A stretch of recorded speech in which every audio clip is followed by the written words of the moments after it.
صل على محمد وعلى آل محمد كما صليت على إبراهيم وعلى آل إبراهيم إنك حميد مجيد. اللهم بارك على محمد وعلى آل محمد كما باركت على إبراهيم وعلى آل إبراهيم وعلى آل إبراهيم إنك حميد مجيد.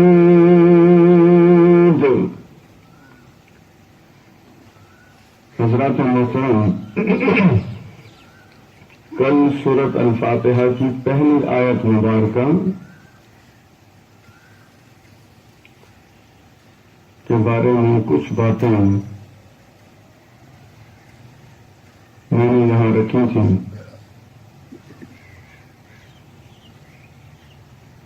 آج اسی پہلی آیت سے دوسری آیت مبارکہ کو سمجھنے کے لیے کوشش کرتے ہیں.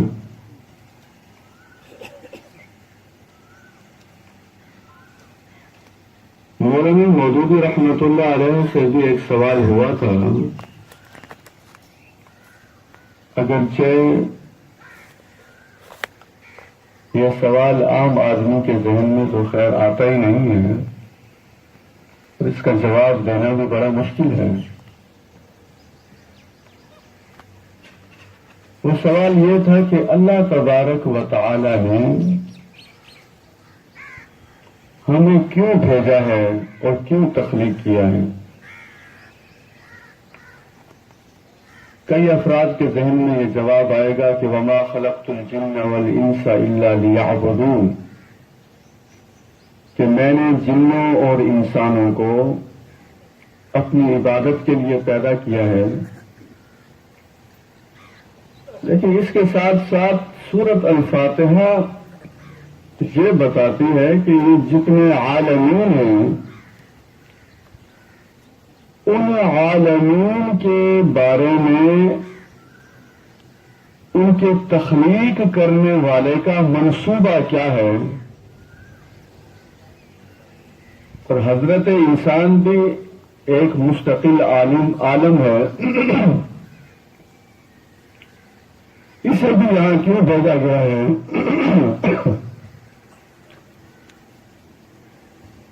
تو سب سے بنیادی بات جو سمجھ آتی ہے، میری سمجھ میں آتی ہے، علماء کی تحریریں پڑھ کر قرآن و حدیث کی روشنی میں رحمت خداوندی کا مشاہدہ کرنے کے لیے ہمیں اس کائنات میں بھیجا گیا ہے، رحمت خداوندی پر عمل کرنے کے لیے، پھر رحمت خداوندی میں داخل ہونے کے لیے. تو آپ پہلی آیت کو دیکھیے، پھر دوسری آیت کو دیکھیں تو خود بخود بات سمجھ میں آ جاتی ہے کہ تمام عالموں کے خالق کا ان مخلوقات کے حوالے سے نقطہ نظر کیا ہے، کیا منصوبہ ہے، فیصلہ کیا ہے، ان کے بارے میں سوچ کیا ہے. تو فرمایا الرحمن الرحیم، وہ انتہائی مہربان اور نہایت رحم کرنے والا ہے. میں نے کل بھی کہا تھا اور آج بھی کہتا ہوں، اگر ہم اس سورت مبارکہ کو ہر نوعیت کی اصلاح کے لیے استعمال کرنا چاہیں